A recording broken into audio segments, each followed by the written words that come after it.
Ini adalah Ken Dedes, perempuan paling cantik setanah Jawa pada masanya. Dalam diri raja-raja Jawa sejak era Singasari, Majapahit, hingga Mataram Islam mengalir darah perempuan ini. Pesona kecantikannya kala itu mengubah sejarah dinasti penguasa di Pulau Jawa. Follow akun ini dan kita akan melanjutkan pembahasan tentang Ken Dedes. Ayahnya, Empu Parwa, adalah seorang Brahmana yang menolak menyembah Raja Kediri, Kertajaya, yang mengangkat diri sebagai dewa. Untuk menghindari persekusi, ia melarikan diri dan hidup sebagai pertapa di atas Gunung Lau. Di pertapaan itu, ia hanya tinggal bersama putri semata wayangnya, Ken Dedes. Di pertapaan itu pula, ia menjalin aliansi perlawanan bawah tanah para Brahmana yang ogah menyembah Kertajaya sebagai dewa.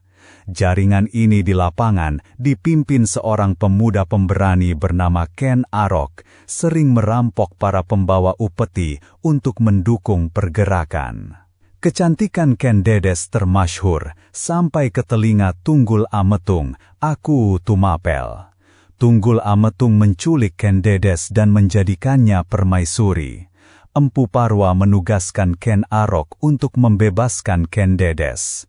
Ken Arok semakin intensif membuat keonaran di wilayah Tumapel, membuat Tunggul Ametung kewalahan. Untuk meredam maraknya perampokan dan keonaran, Tunggul Ametung akhirnya menjadikan Ken Arok sebagai pengawal keamanan di istananya. Ken Arok pun masuk di lingkungan istana dan situasi keamanan menjadi kondusif. Saat melihat kecantikan Ken Dedes, Ken Arok terkesima, terutama saat melihat kainnya tersingkap ketika turun dari kereta. Sejak saat itu, ia bertekad untuk merebut Ken Dedes dari Tunggul Ametung. Cerita tentang keris Empu Gandring kita bahas lain waktu saja ya. Singkat cerita, Ken Arok berhasil menghabisi Tunggul Ametung, merebut tahtanya, dan menikahi Ken Dedes. Sekalipun ketika itu, Ken Dedes sedang mengandung anaknya Tunggul Ametung. Setelah menang melawan Kertajaya dari Kediri, Ken Arok kemudian mendirikan kerajaannya sendiri, yaitu Singasari, dengan menyandang gelar Sri Rajasa, Sang Amurwah Bumi. Ken Dedes melahirkan anaknya dari Tunggul Ametung dan diberi nama Anusapati.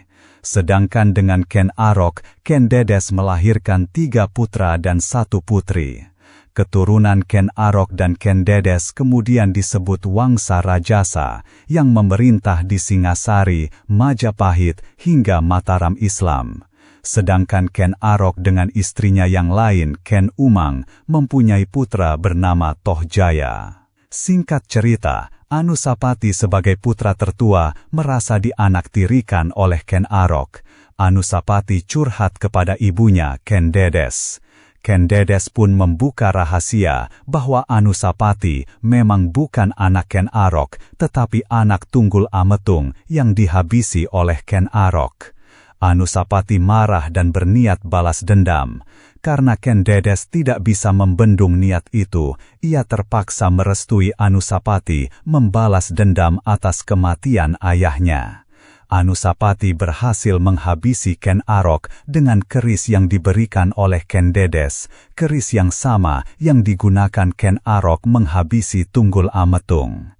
Anusapati kemudian menjadi raja, akan tetapi tidak lama kemudian ia pun dihabisi oleh Tohjaya.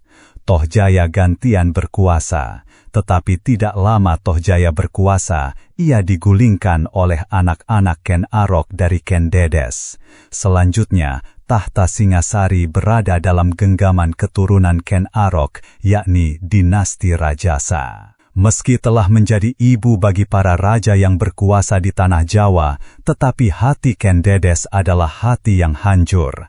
Ia menyaksikan satu persatu orang-orang yang mencintai pergi dengan mengenaskan karena kekuasaan. Ken Dedes mengakhiri masa tuanya menjadi pertapa sambil merenungkan jalan hidup yang telah ia jalani.